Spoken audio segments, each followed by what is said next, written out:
One TV1. Saya persilakan pada Pak Marwan. Saya kira jadi beban berat ini untuk menyingkirkan ini tadi.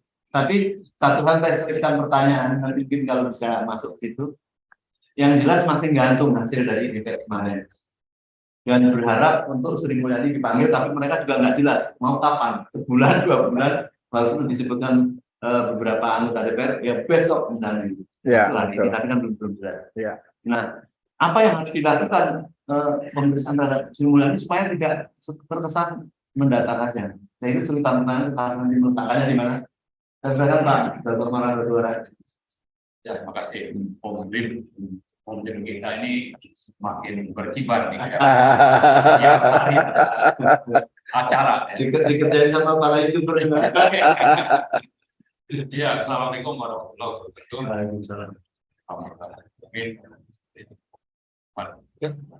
Yang saya ini yang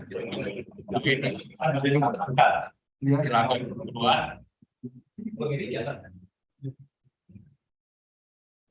Ya, jadi saya coba terkait beberapa hal yang perlu menjadi perhatian kita ya. Pertama, supaya kita fokus bahwa ini ada korupsi besar.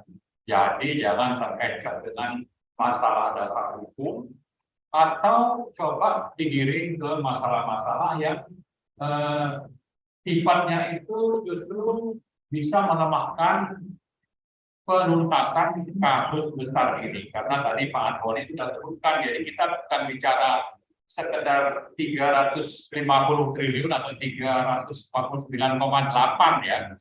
Jadi dibulatkan jadi 350 triliun. Ditambah lagi 180 triliun yang terkait dengan emas, dan itu saya kira waktu acara kemarin kita dengar penjelasannya dari Pak Ivan. Itu sangat clear ya, bahwa itu juga korupsi gitu. Jadi jumlahnya berapa? 530 triliun. Jadi mari masyarakat kita himbau untuk fokus ke masalah ini. Soal dasar hukum, soal sikap anggota DPR dan sebagainya, kita anggap bunga-bunga saja dan jangan sampai kita tergiring untuk justru tidak fokus. Ya, mari fokus. Yang kedua, dengan begitu kita harus jadikan data. Ya, poin kedua yang kita harus catat adalah data dari Pak Mahfud itu sebagai dasar untuk menjadi pegangan masyarakat menuntut, terutama itu pemerintah, kemudian yang kedua itu DPR, supaya ini dituntaskan dan juga ke Pak Jokowi ya, terutama penanggung jawabnya itu. Jadi kita jadikan data Pak Mahfud ditambah penjelasan dari Ketua PPATK Pak Ivan di DPR kemarin tanggal 29 Maret sebagai dasar bahwa nilai korupsinya itu adalah 530 triliun. Poin ketiga, kita harus menyikapi bahwa yang namanya Kementerian Keuangan ya, di sana itu ada Ditjen Pajak, ada Ditjen Bea Cukai, dengan SMI ini satu paket untuk menjadi penanggung jawab. Ya, tidak bisa kita pisah-pisahkan. Oh ini Bu Sri Mulyani karena coba untuk dilindungi lalu disebut dia tidak mendapatkan laporan yang sebenarnya dari anak buahnya. Kita mau ini satu paket ya, bahwa yang namanya Kementerian Keuangan Sri Mulyani ini kita tuntut untuk bertanggung jawab, dan kalau diteruskan lagi ke atasnya itu adalah Pak Jokowi sebagai penanggung jawab. Jadi jangan sampai nanti kita terkecoh bahwa Pak Mahfud terkesan juga ingin melindungi Bu Sri Mulyani, bahwa mungkin saja katanya kemungkinan besar dengan data yang berbeda tadi itu laporan PPATK itu tidak sampai ke Bu Sri Mulyani, sehingga dengan begitu dianggap bahwa Sri Mulyani bisa bebas, sementara masalah 530 triliun ini tidak jelas ujungnya. Kita mau di satu paket. Ya, kita baca misalnya, kalau bicara tentang keterangan Pak Mahfud, ya, dari 3 kelompok dalam LHA, ya, di DPR kemarin itu disebutkan tentang setiap poin itu dari 3 itu. Yang pertama, transaksi keuangan mencurigakan pegawai Kemenq. Ya, itu nilainya adalah 35,54 triliun. Ya. Jadi transaksi keuangan mencurigakan pegawai Kemenq. Kemudian poin kedua, transaksi keuangan mencurigakan yang diduga melibatkan pegawai Kemenq dan pihak lain. Jadi bedanya sih ada pihak lain, tapi ada Kemenq-nya. Ini berapa nilainya? 53,82 triliun. Kemudian poin ketiga, transaksi keuangan mencurigakan terkait kewenangan Kemenq, ya, sebagai penyidik TPA dan TPPU yang belum diperoleh data keterlibatan pegawai Kemenq. Ini nilainya 260,53 triliun. Jadi totalnya ini yang disebut sebagai 349,97 triliun, dan di sini disebutkan tentang jumlah ASN yang terlibat di Kemenq itu 491. Jadi dari 3 item itu, 3-tiganya ada Kemenq-nya. Ya, jadi jangan juga kita dikecoh, dibohongi oleh SMI pada presentasi 27 Maret itu menyebutkan yang melibatkan pegawai di Kemenq itu hanya 3,3 triliun. Ya, jadi jangan coba untuk meloloskan diri bahwa kalau urusannya dengan Kemenq itu hanya 3,3. Inilah yang sudah disampaikan oleh Sri Mulyani. Jadi kalau kita bilang apakah kita tanya apakah SMI berbohong, ya terserah kita mau berpegang kepada prinsip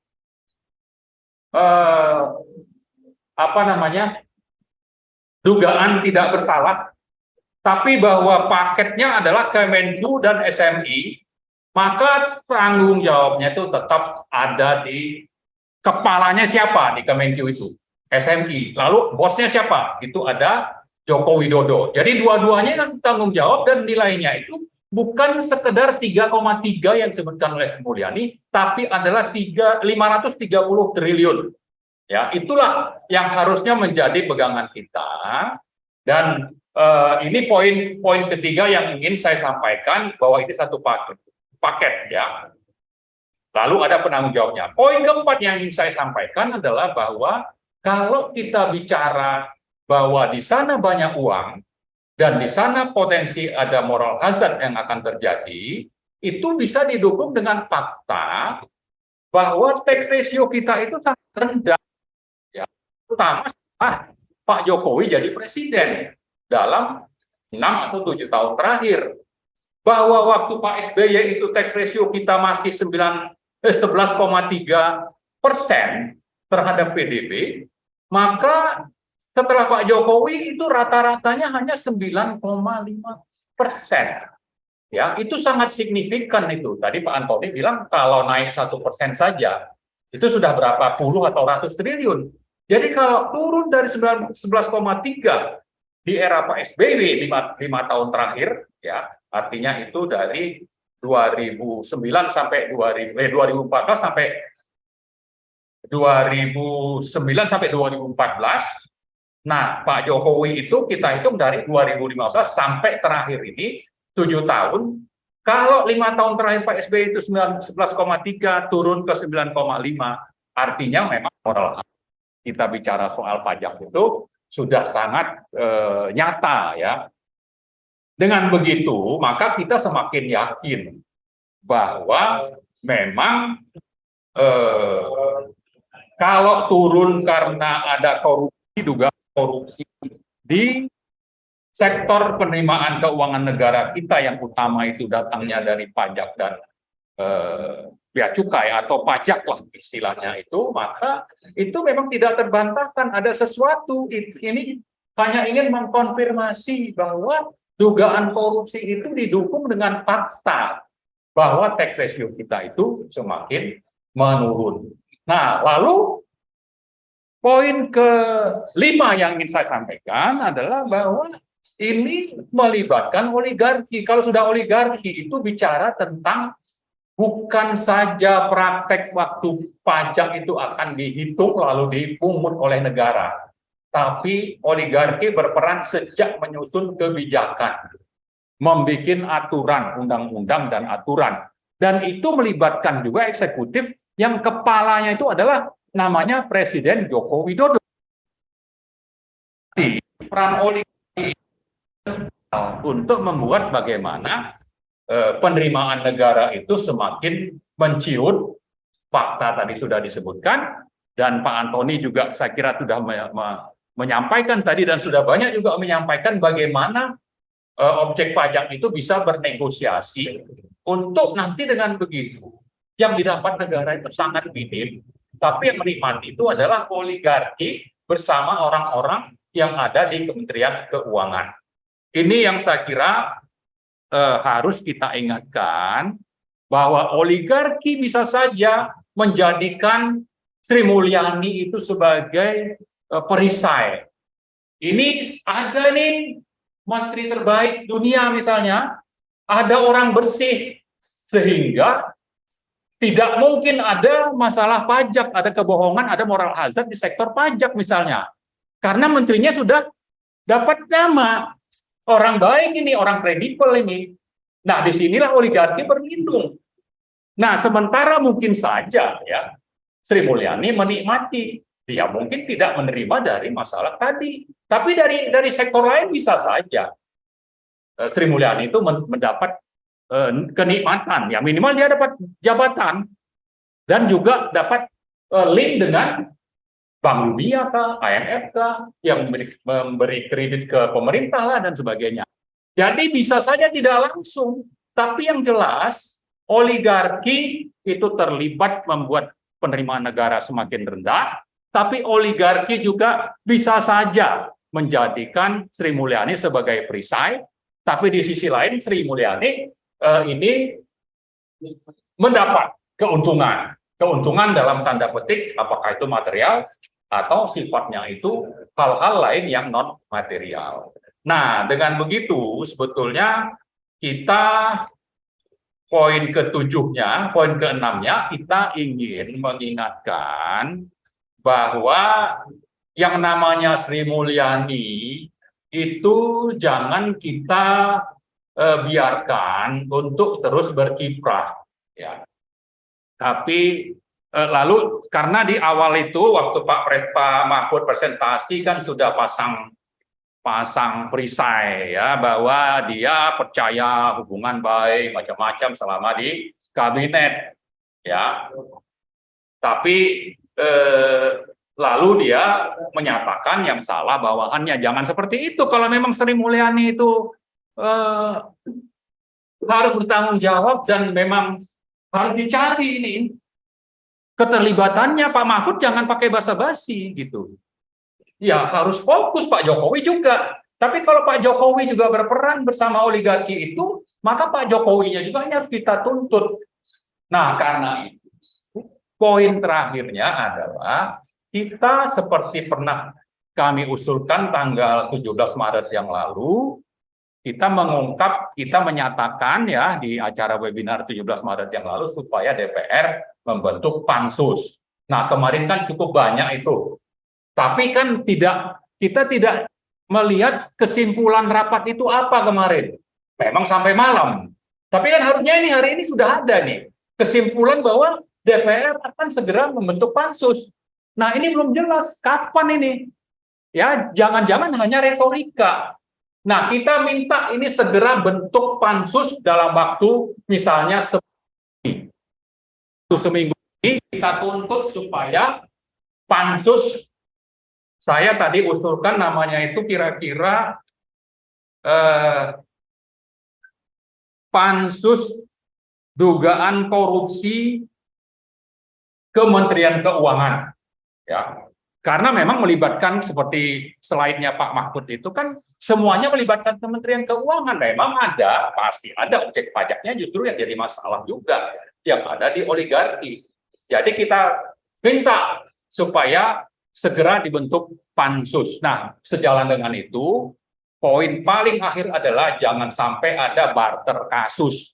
Ya, karena kita lihat retorika dari fraksi-fraksi di DPR kemarin itu kan berbeda-beda, meskipun belakangan setuju dengan Pak Mahfud, tapi awal-awalnya kan seperti apa, dan ada satu fraksi yang memang ada keterlibatan dengan Sri Mulyani waktu Pak SBY misalnya.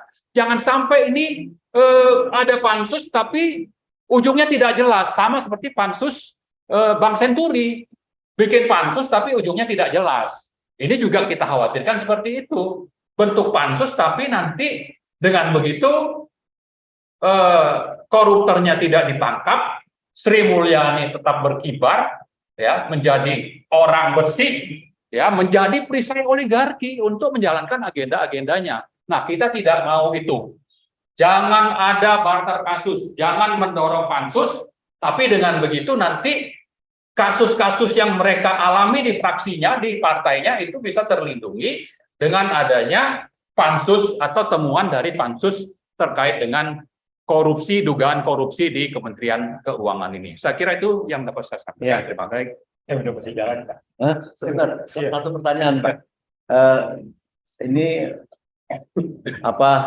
berat-berat semua nih yang dari Pak dan saya kira sudah melakukan rekomendasi ya.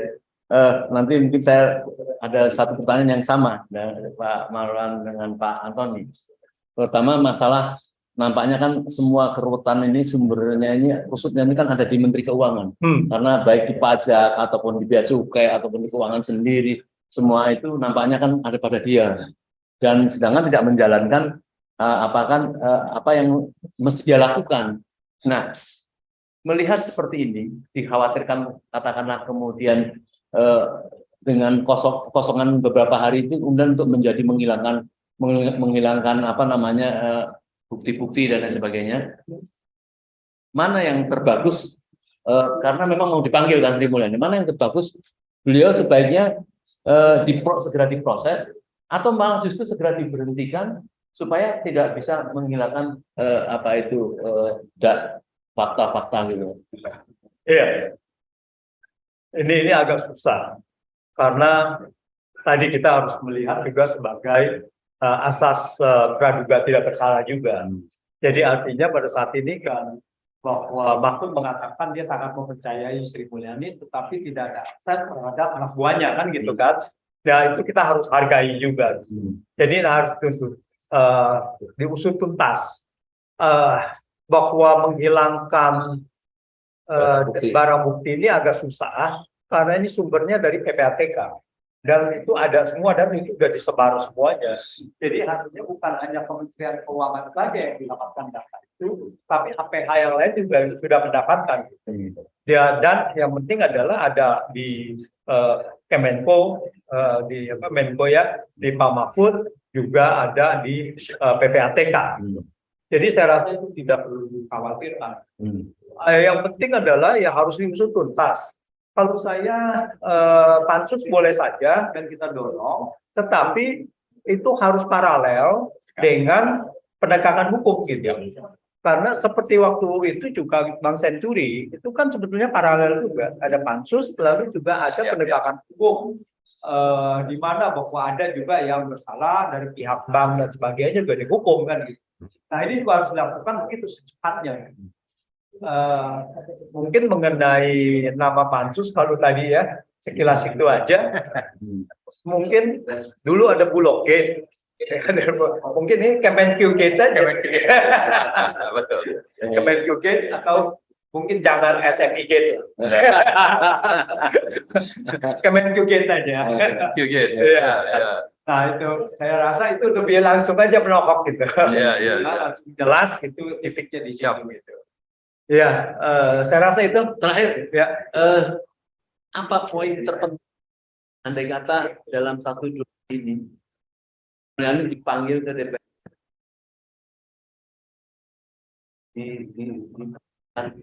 pada dia.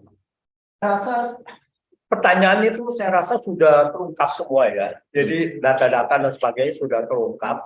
Ya tinggal kita rekonsiliasi saja. Kalau dia bilang 3,3 triliun, bagaimana kalau dimasukkan korporasi yang terkait gitu. Nah, seperti yang saya katakan, bahwa jangan sampai permasalahan ini dikecilkan, atau istilah saya, permasalahannya dikorupsi juga, yaitu dengan bahwa ini mengecilkan seolah-olah pegawai Kementerian Keuangan. Karena apa?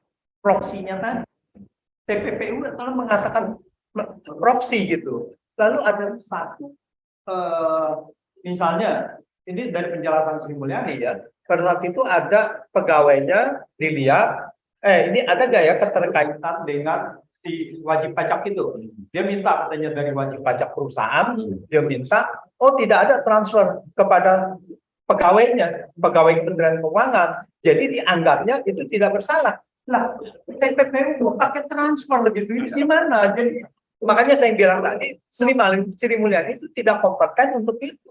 Sudah pasti semuanya adalah cash gitu kan. Seperti Amin Prayitno, terimanya apa? Apa dia terima transfer? Gayus apa terima transfer? Kan enggak, semuanya OTT semua. Pajak itu semuanya, yang korupsi pajak, dapat ditangkapnya oleh KPK itu karena OTT. Jadi penyidikan kepada itu lalu minta bukti transfer, ada nggak transfer ke pegawai Kementerian Keuangan? Kan hanya ilusi saja. Nah itulah, terus dia bilang bahwa ini tidak terlibat, hukumannya hanya disiplin aja gitu. Nah itu harus dibongkar lagi. Dan ada yang menerima semacam gratifikasi dari perusahaan yang lainnya gitu. Ya ini kan tinggal tuker-tukeran saja dari perusahaan ini. Saya periksa perusahaan ini tapi dapat gravitasinya dari perusahaan yang lain gitu. Kan oh ini jadi berarti disiplin hukuman disiplin gitu. Jadi saya rasa Kementerian Keuangan sudah tidak berkompeten untuk melakukan penyidikan tindak pidana asal ini gitu. Saya rasa ya kalau kita diserahkan kita lebih kompeten. Berkaitan dengan laporan Marlon yang ada perusahaan bodong yang menurut penjelasan Pak Edi tadi.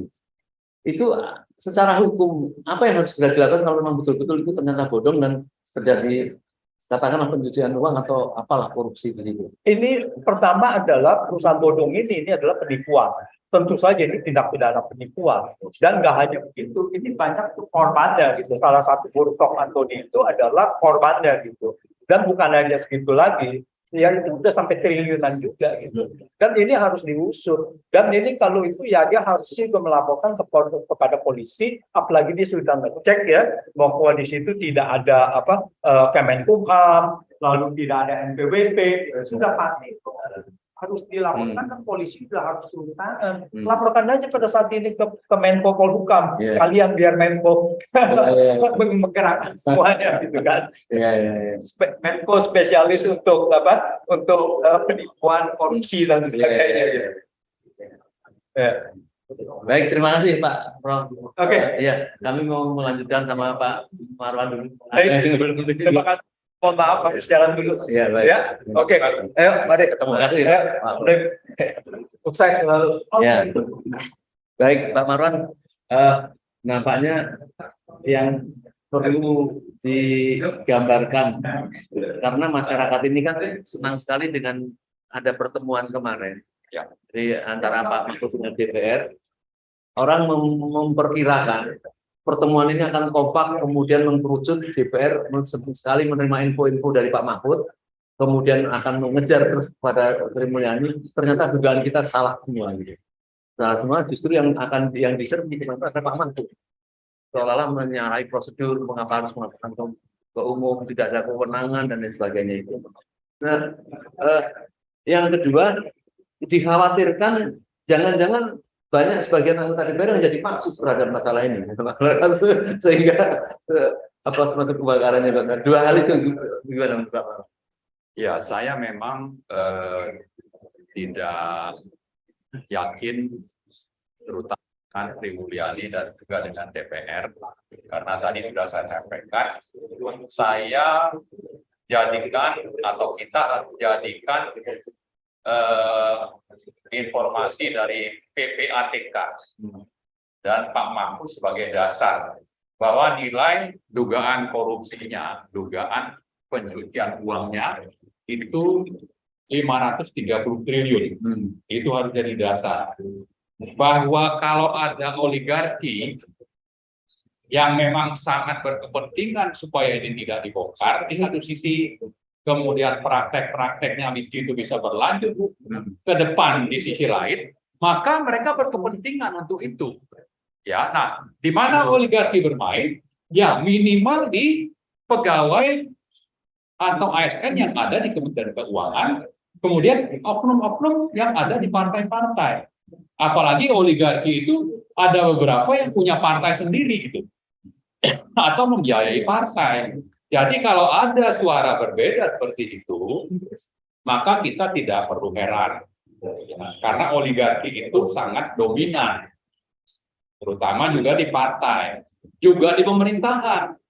Ya, kita ungkap misalnya bagaimana bisa putra presiden dalam waktu singkat punya perusahaan lebih dari 70, lalu beli misalnya Persis Solo misalnya, di sana ternyata ada peran oligarki. Jadi oligarki ini sangat berperan untuk menentukan hitam putihnya DPR, putihnya pemerintahan. Nah, jadi karena itu kalau ada sikap seperti kemarin di DPR, saya bilang lagi, tidak perlu kita herankan, tapi pada saat yang bersamaan mari kita sama-sama terus menggugat, menuntut supaya dituntaskan, bahwa memang tadi saya setuju dengan Pak Antoni untuk supaya yang namanya APH, aparat penegak hukum, terutama Kejaksaan Agung ini harus segera bertindak. Kalau perlu didukung oleh KPK, ya KPK jangan hanya bicara soal OTT 1-2 miliar atau berapa 10 miliar, tapi yang ini 350 triliun ini gitu. Maka kita harapkan ada sinergi dari siapa saja, terutama motornya itu Kejaksaan Agung, tapi ada KPK di sana, ada Polri di sana untuk bagaimana ini bisa tuntas. Dan rakyat harus terus bersuara. Jangan terkecoh, jangan pernah terkecoh. Karena oligarki bekerja, seperti tadi pertanyaan Om Lim, saya kira memang kalau seperti itulah sikap DPR, maka kita tidak perlu heran. Dan maka tadi saya di awal sudah menyampaikan, kesimpulannya itu apa? Kita berharap sebetulnya meskipun sampai malam, hari ini kita dapat tuh apa risalah hasil RDPU kemarin untuk bisa menjadi pegangan rakyat. Kalau sekian banyak fraksi menyatakan atau anggota menyatakan perlu bentuk pansus, ada nggak sih kesimpulan bahwa pansus itu akan segera dibentuk? Ya kan? Terus yang kedua, kapan itu yang namanya SMI Sri Mulyani itu akan datang ke DPR? Karena apa? Karena yang saya lihat orang ribut ini ratusan triliun, rakyat menggugat si Alun itu, Red itu Rafael Alun Triambodo. Red sama juga dengan tikus. Ya. Ini kalau bicara korupsi itu orang bicara tikus sudah biasa. Ya, tapi kita tidak pernah mendengar apa tindak lanjut hukum terhadap Red misalnya. Lalu yang kedua kita mencatat yang disibukkan oleh Sri Mulyani adalah bagaimana melindungi dan menunjukkan kepada publik bahwa sebetulnya Kementerian Keuangan itu tidak banyak terlibat, tidak banyak diduga terlibat korupsi, karena yang menyangkut ASN di Kementerian Keuangan itu hanya 3,3 triliun. Ya, berapa itu dari 530 triliun tadi misalnya. Nah, di sini kita juga oke lah, dia terbaik kredibel, tapi kalau sikapnya seperti itu tidak mendukung pemberantasan korupsi di tengah penderitaan rakyat yang miskin sekian puluh juta orang, hutang negara di atas 7.500 triliun, maka dia juga bermasalah.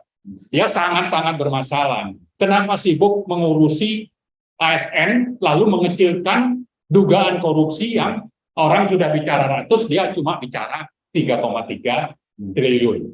Seperti itu. Ini harus kita ingatkan kepada rakyat. Dan kita tidak bicara fitnah, kita bicara ada fakta. Dia bicara, tapi justru fokusnya hanya melindungi. Pura-pura nangis misalnya di depan publik. Tapi mana tindakan hukum terhadap Red tadi misalnya? Kenapa cuma bicara 3,3 padahal semua 3 item besar yang disebutkan Pak Mahfud itu melibatkan Kementerian Keuangan. Itu. Ya, kita tahu bahwa korupsi dalam hal ini, apalagi pencucian seperti itu, kan tidak bisa dilakukan sendiri, pasti dengan grup atau kelompok. Gitu ya. Nah, lantas ini faktanya tikusnya kan sudah ada, ya. Karena tidak bisa mungkin membuktikan bagaimana punya uang sebanyak itu dari dia seorang pegawai seperti itu. Nah, artinya kalau tadi itu grup, yang lain itu kan belum apa saja sebenarnya. Ya. Kayak gitu menurut Pak Marwan bisa nggak kita lakukan usulan sebagaimana orang mau masuk pegawai itu kan harus dicek kekayaannya. Nah kalau sekarang kemudian diperiksa semacam pembuktian terbalik ya. Misalnya tadi dari beberapa orang 300 berapa sekian orang yang sudah dilaporkan, kemudian dilakukan dilakukan pembuktian terbalik bahwa berapa kekayaan seorang wali itu masih banyak yang sudah bisa disembunyikan. Misalnya orang punya kekayaan sampai katakanlah ratusan triliun itu. Nah, kemudian dibuktikan keuangan itu dengan orang-orang yang sudah itu memungkinkan nggak seperti kayak gitu diusulkan? Iya, saya kira memang kemarin orang sudah bicara tentang undang-undang baru, ya, kemudian pembuktian terbalik tadi, dan diusulkan juga supaya segera Presiden itu menerbitkan Perpu, karena kalau bicara undang-undang itu bisa memakan waktu lama. Nah, kita sebetulnya berharap supaya kalau memang Pak Jokowi serius dan tidak hipokrit menyatakan ingin memberantas korupsi, salah satu yang kita tuntut, buktikan kalau Anda tidak hipokrit dengan menerbitkan Perpu. Tidak perlu menunggu bikin undang-undang. Itu satu hal yang saya kira sangat mendesak. Buktikanlah bahwa ini masalah besar negara, nilai korupsinya dibanding misalnya Senturi itu hanya di bawah 10 triliun, hanya 6,7 triliun, ini 530 triliun. Maka ini sudah kondisi yang memaksa untuk Presiden bisa menerbitkan Perpu kaitannya supaya ini bisa diungkap. Jadi memang kemarin sudah disebutkan juga salah satu itu menyatakan segeralah terbitkan Perpu. Tapi paralel seandainya mau bikin undang-undang kilat, ya seperti IKN itu kan hanya 40 hari jadi itu undang-undang. Ya. Minerba itu yang akhirnya menjadi Undang-Undang Nomor 3 2020 merubah dari Nomor 4 2009 itu selesai 3 bulan. Ya, karena apa di sana ada kepentingan oligarki. Nah, di sini kalau memang niat untuk kepentingan orang banyak, maka sebetulnya undang-undang tadi juga bisa segera dibuat misalnya dalam waktu 2-3 bulan. Tapi yang ada justru saya khawatir bagaimana supaya ini tidak terbit. Undang-undang ini tidak terbit. Partai-partai itu dihambat untuk segera menuntaskan undang-undang yang dibutuhkan itu. Nah, sebaliknya, kalau tidak hipokrit, oke, undang-undang susah, banyak oligarki terlibat menghambat supaya itu undang-undang tidak jadi. Tapi Presiden bisa terbitkan Perpu kalau memang punya niat yang serius untuk memberantas korupsi. Tapi terlepas dari itu, sebetulnya data-data intelijen yang dipegang oleh PPATK itu kan bisa menjadi dasar, ya. Tidak perlu nunggu undang-undang untuk misalnya menangkap Red. Red ini hanya eselon 3. Lalu yang lain eselon 2 atau yang di atas Red ini siapa? Ini kan bisa juga dikejar gitu. Dengan siapa? Oleh siapa? Oleh Kejaksaan Agung didukung oleh Polri dan juga KPK. Saya kira begitu, Pak. Jadi kita minta ini paralel. Ada pembentukan undang-undang, ada penerbitan Perpu, tapi ada juga penegakan hukum oleh APH yang dipimpin oleh Jaksa Agung. Di belakangnya itu ada Kapolri dan juga ada Ketua KPK. KPK kita ingatkan jangan cuma OTT urusan 10 atau orde miliar di kepala-kepala daerah, sementara ini 530 triliun menyangkut keuangan negara yang kita bisa catat prestasi dari pemerintahan Jokowi ini punya tax ratio hanya 9,5% dalam 6 atau 7 tahun terakhir. Jadi walaupun bukan OTT, nilai ini secara saintifik kan sebenarnya mudah sekali untuk Ya, ditelusuri. ditelusuri ya. Ya, ya, kalau memang niat gitu. Jadi sekarang ini kita berhadapan, kita bicara tentang bagaimana ini sebetulnya kalau mau bisa dituntaskan, tapi kalau ada kepentingan untuk dihambat, nah inilah yang menjadi urusan rakyat sekarang ini. Ya, kita punya DPR, kita punya pemerintah, kita punya APH, ya, tapi mereka seolah-olah ini tidak serius, tidak ingin menuntaskan. Hanya rakyat yang mau, karena rakyat sudah jadi korban. Maka rakyat mari sama-sama kita lawan ini komplotan yang ingin justru tidak menuntaskan ya. Kita harap Pak Mahfud ini jangan juga nanti berubah di tengah jalan. Dia harus di garis depan supaya rakyat terus mendukung. Ya, kita harap PPATK Pak Mahfud terus konsisten, jangan sampai berubah di tengah jalan karena fakta yang dikumpulkan oleh PPATK itu sudah sangat meyakinkan kita. Ini yang dikhawatirkan Pak. Artinya ada pembahasan secara lengkap di DPR mestinya mengkerucut, tetapi justru malah makin kabur, makin kemana-mana. Ada nggak Pak Marwan contoh seperti kayak Indonesia ini di negeri lain sih sebenarnya? Ya, kalau itu kita bisa lihat dari indeks korupsi masing-masing negara ya. Oh iya iya. Ya, dan kita bisa lihat kita memang tapi itu kalau dibanding 2 tahun sebelumnya di posisi 90-an, kita turun ke 100-an gitu. Turun betulnya selama Pak Jokowi ini indeks korupsi kita itu turun. Ya, ya. Artinya semakin rusak nih, semakin banyak yang korupsi gitu. Ya kan? Nah, memang tadi ya, kalau ada anak presiden punya 70 perusahaan ini dari mana saja ini? Siapa yang ngasih? Apakah ini tidak dianggap sebagai gratifikasi kalau dia sudah menjadi wali kota misalnya? Ini kan juga bisa, ya kan? Nah, tapi kalau sudah menyangkut anak presiden, lalu ada oligarki di belakangnya, maka partai itu mungkin saja tidak berani untuk segera menuntaskan. Nah, rakyat kita kasih tahu nih masalahnya seperti ini nih. Ya, supaya terus menuntut, supaya ada penegakan hukum.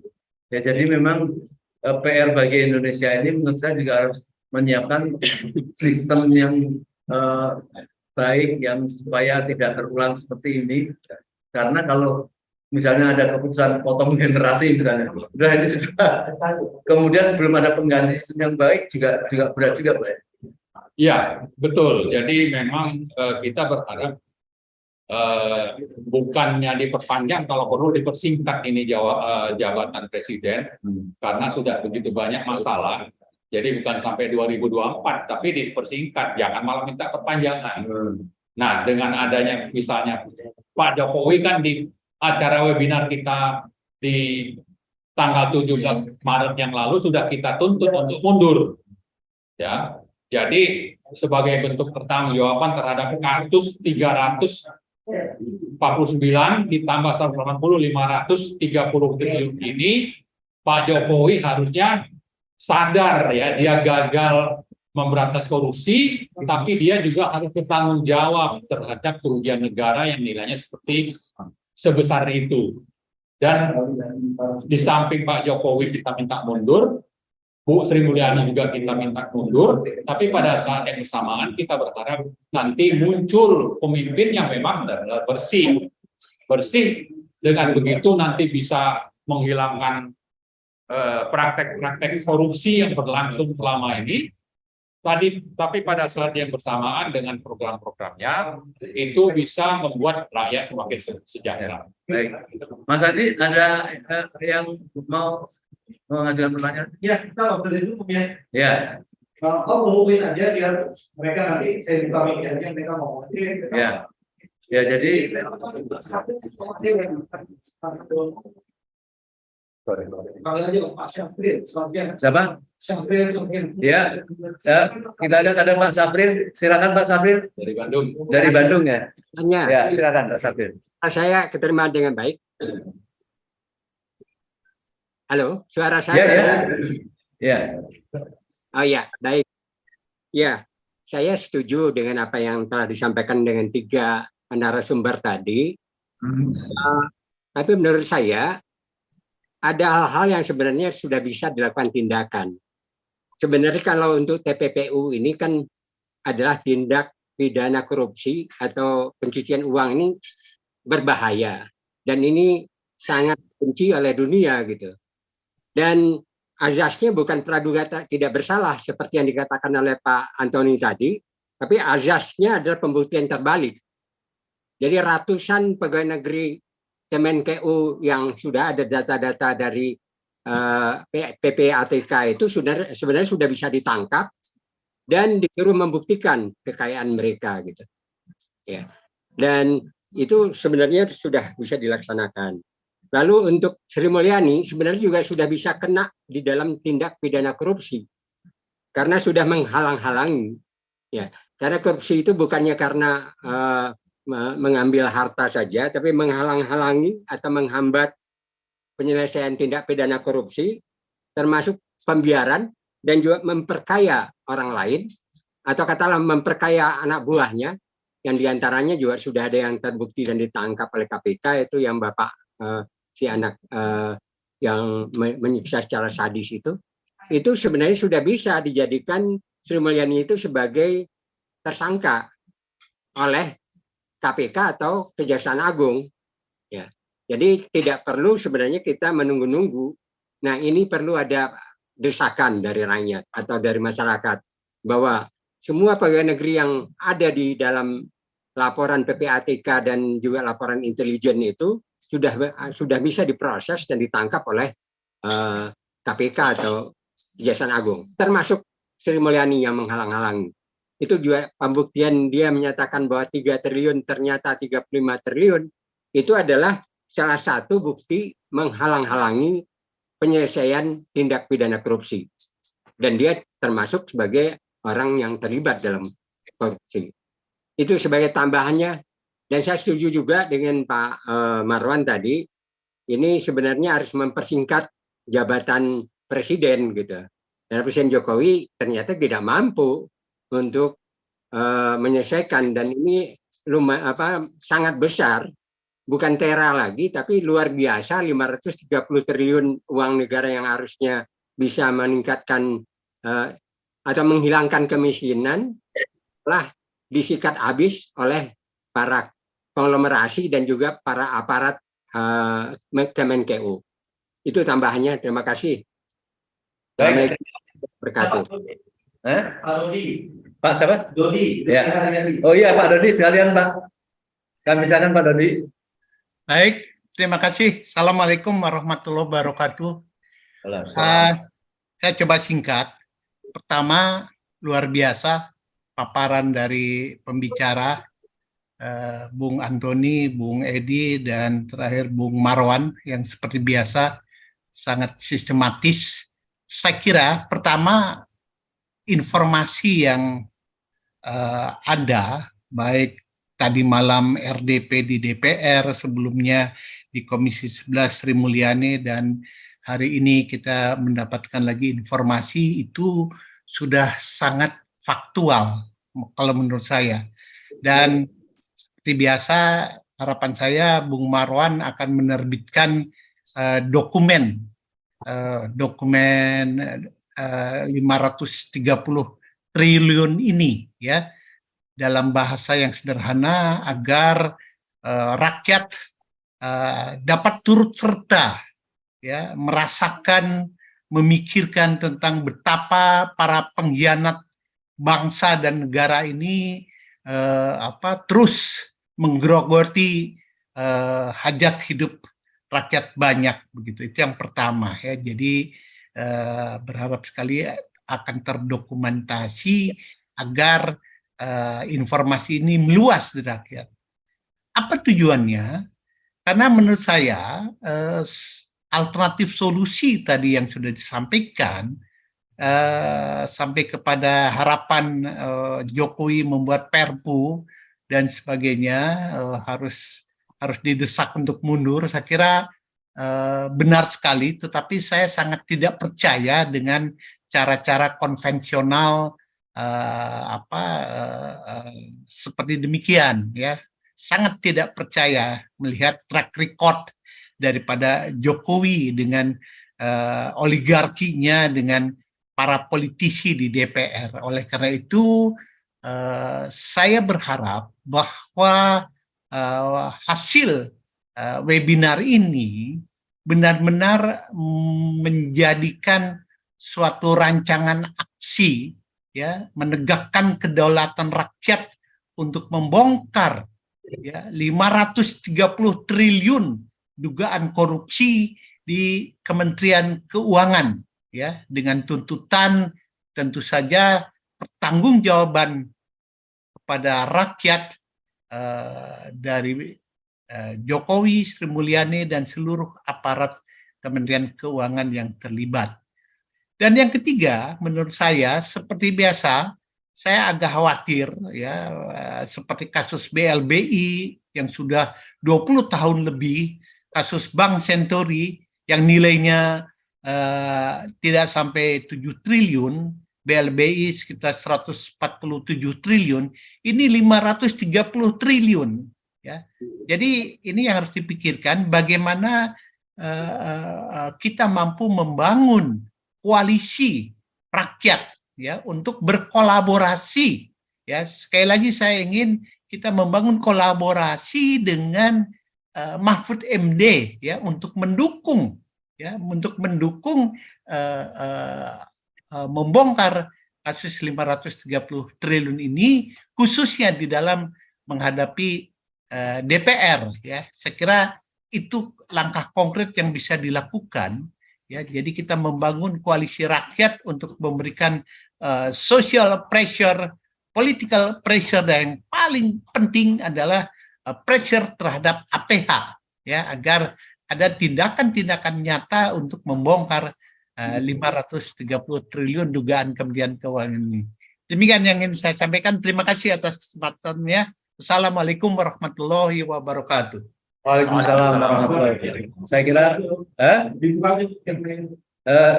yang lain kami persilahkan, sambil mungkin kalau belum ada kita, ya, Pak Marang mencoba mengomentari atau menjawab. Tapi intinya dari Pak Dodi dan Pak siapa satunya yang kesamaan itu adalah memang sudah tidak ada kepercayaan memang. Artinya disambut dari Pak Marwan tadi, kalau memang Jokowi memang harus mundur karena tidak bisa mempertanggungjawabkan dan tidak bisa memperlihatkan tanda-tanda, ya. Jangan memperlihatkan tanda-tanda untuk menyelesaikan persoalan ini. Tetapi kita juga bisa menjawab itu hal yang mustahil, kan. Menyuruh apa itu yang untuk mau perpanjangan. dan yang jelas untuk memang bisa perpanjangan, gitu. Tapi ini saya kira memang tetap harus didengar bahwa ini semua masyarakat ternyata dalam kasus ini akan melihat ini masalahnya akan makin kabur, dan bahkan Mahfud MD yang mencoba membongkar ini pun juga dituduh-tuduh untuk pencitraan karena seolah dia memang sedang melakukan untuk kampanye politiknya. Tapi saya kira masyarakat tidak peduli apakah itu mau politik atau tidak. Yang jelas kasus ini terbongkar, dilakukan dengan bersih. Saya kira merupakan prestasi bagi Mahfud. Tapi ini harus kita perlu buktikan, ya. Dari itu mungkin silakan Pak Marwan. Iya, tadi dari Pak Sabril saya sangat setuju tentang azas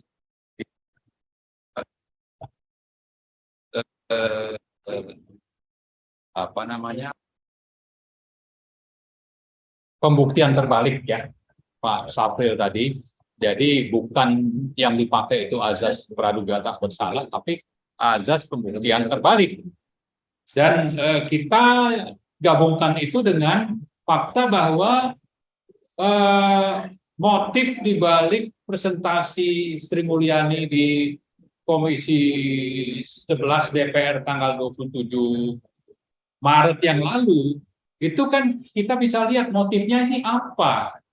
Kan lebih banyak untuk melindungi pegawai-pegawai atau ASN yang ada di Kementerian Keuangan dibanding bahwa ini ada masalah besar, masalah korupsi. Jadi motifnya kita lihat, motifnya bukan untuk ikut memberantas korupsi, tapi motif untuk melindungi bahwa kementeriannya itu bersih gitu. Ini bisa mengkonfirmasi untuk tadi beliau menjadi tersangka. Saya setuju itu. Kemudian kalau bicara dengan Pak Dodi, ya memang kita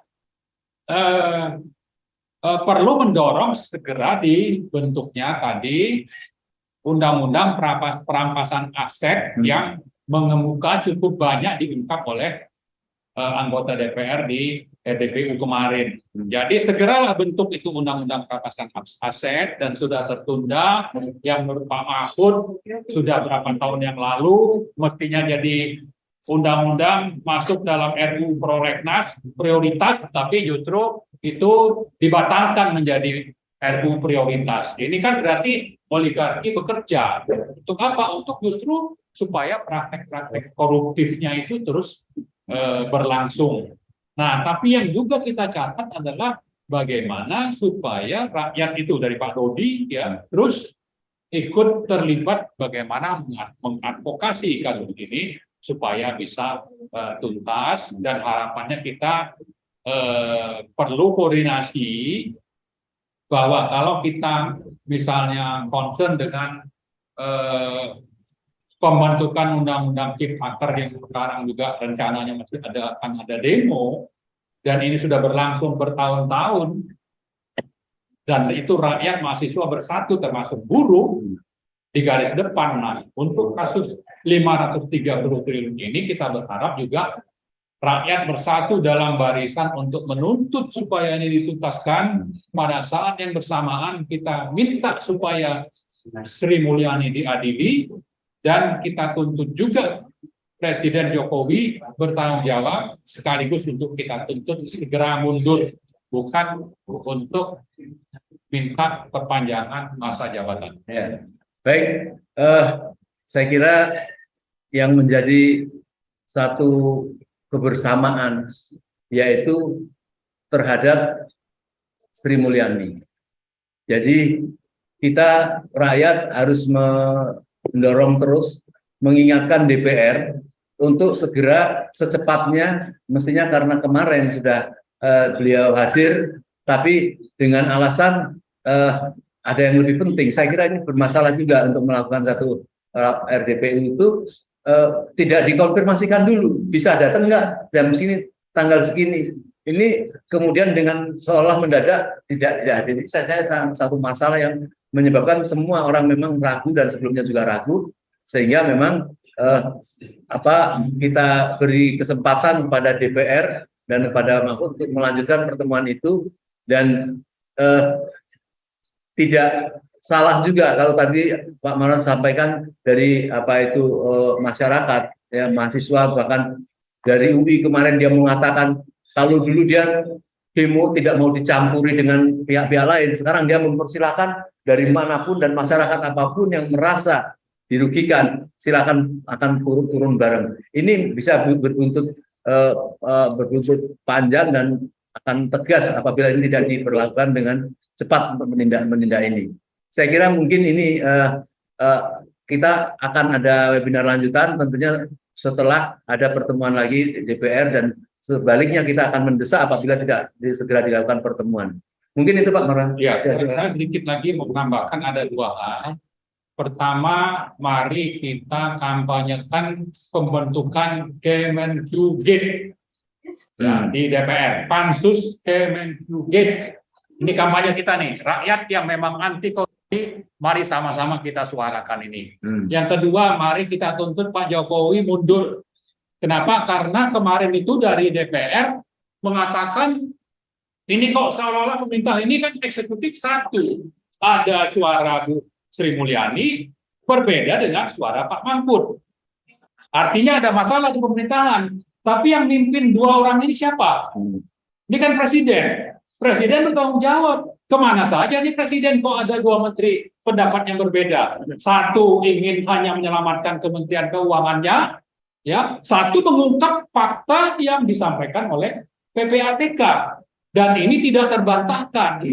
Nah, kenapa sampai ada pendapat berbeda? Yang berbeda ini seolah-olah kita tidak menuduh, tapi seolah-olah ingin melanggengkan praktek-praktek yang mencurigakan itu, yaitu di Kementerian Keuangan. Mestinya Presiden bisa bertindak, bisa bersuara, dan ini jangan sampai ada suara yang berbeda. Satu, karena dia tidak berperan sebagai pemimpin untuk membuat supaya suara pemerintah itu satu. Jadi ada masalah di sana, karena itu kita minta, sudahlah, ini banyak masalah yang Anda timbulkan, lebih baik mundur secara kesatria, tapi kan bukan berarti lalu nanti ada keterlibatan dalam pidana itu bisa lolos. Ya, tetap saja ini harus dipertanggungjawabkan secara hukum. Ya, baik. Terima kasih. Ya, saya kira memang begitu. Banyak yang meragukan bahwa Sri Mulyani akan segera mendatangi DPR untuk menyelesaikan ini, sehingga desakan masyarakat seperti yang disuruh Pak Marwan tadi, ada Kemenkyu-Gate, itu saya kira cukup halus ya daripada SMI Gate ya. Daripada SMI Gate ini kan karena melibatkan banyak orang, mungkin kita harus teriakan dengan yel-yel itu, Kemenkyu-Gate, Kemenkyu-Gate, Kemenkyu-Gate, Kemenkyu-Gate ya. Insya Allah akan menunjukkan berhasil karena semua akan merasa berkepentingan terhadap ini. Kita segera, masih ada?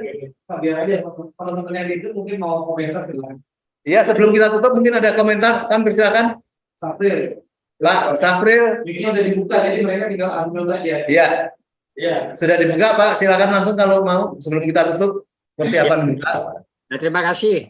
Komentar saya, ya segera saja Kemenkyu-Gate itu kita kampanye di daerah, kan kampanyekan juga, dan yang segera juga melakukan desakan untuk pertanggungjawaban kepada Jokowi sebagai presiden. Risikonya adalah dia harus mundur. Ya. Itu aja. Ya, ada Pak Mas Haji? Ya silakan, dari tadi sih waktu ini sebelum ngobrol Pak Dodi. Ya, saya kira setuju harus rancangan aksi untuk kampanye Kemenkyu-Gate 530 triliun harus terus didengungkan. Kita koalisi rakyat untuk terus menggugat dalam jangka pendek itu di DPR dibentuk pansus, kemudian ada juga rancangan aksi kepada para APH ya, tadi sudah banyak diulas ya, Kejaksaan Agung didukung oleh KPK, itu semua didengungkan menjadi suara rakyat ya. Jadi saya teringat terakhir reformasi 98 itu juga diawali dengan Bulogate ya.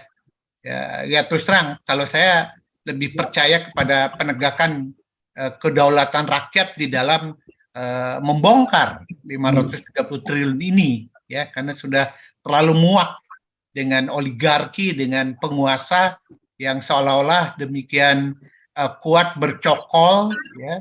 Dan saya berpikiran bahwa hanya dengan menegakkan kedaulatan rakyat inilah ya perubahan di negara kita ini bisa kita realisasikan, bisa kita wujudkan. Terima kasih. Semoga insya Allah. Izin sedikit. Ya, izin. Boleh? Ya, silakan Pak, silakan. Oke. Terima kasih. Saya setelah mendengar semuanya, rasanya mohon dipercepat, lebih cepat, lebih baik, mengingat UIA aja setahu saya membatalkan rencana untuk IKN. Bagaimana kondisi ini apabila IKN berjalan, namun keuangan di negeri ini saja kurang bagus. Demikian Pak. Terima kasih. Baik. Sudah ya, mungkin nggak perlu ditanggapi nanti IKN. Ya, saya kira kesimpulan yang baik dan keberatan segala pihak masalah IKN itu, walaupun nampaknya masih tetap saja dikait-kaitkan untuk dengan capres yang akan maju, disyaratkan seolah harus menyetujui IKN. Ini kan satu hal yang menjadi musibah besar. Itu musibah. itu menunjukkan besarnya perang dari oligarki. Ya, oligarki Siap. itu Setuju. UAE batal ya Pak ya, setahu saya. Sudah tahu Pak. Ya, baik. Semoga di dalam bulan puasa ini banyak kebaikan-kebaikan, ya, kebaikan-kebaikan yang akan terungkap, merupakan kabar gembira, kebaikan untuk rakyat juga, terutama untuk Indonesia, ya, yang selalu disebut Amin. orang sekarang tidak baik-baik saja, tapi kita Amin. percaya kepada Allah dengan rakyat masih harap untuk negeri ini jadi baik. Memang harus sabar, ya, karena kejahatan yang sudah terlalu lama ini juga ada peran masyarakat yang terlalu membiarkan, ya, bagaimana sebuah laporan-laporan sudah tahun-tahun tidak ditindaklanjuti itu suatu kejahatan yang nyata. Kalau rakyat sudah mengatakan berarti sudah temuan, ya, kalau ada OTT maka temuan terhadap ini adalah kejahatan langsung kepada Sri Mulyani, menjadikan tanggung jawab dia. Nah, saya kira kita masih bersabar untuk DPR sama Pak Mahfud MD selaku Menko Polhukam, dan dengan APH tadi harapan itu segera bisa mewujudkan ini supaya tidak terjadi huru-hara yang lebih besar. Semoga webinar kita pada sore hari ini merupakan sebuah amalan, ya, amalan untuk menciptakan suatu kebaikan di negeri kita. Sekian dari Taufik Walhidayah. Assalamualaikum warahmatullahi wabarakatuh. Waalaikumsalam warahmatullahi wabarakatuh.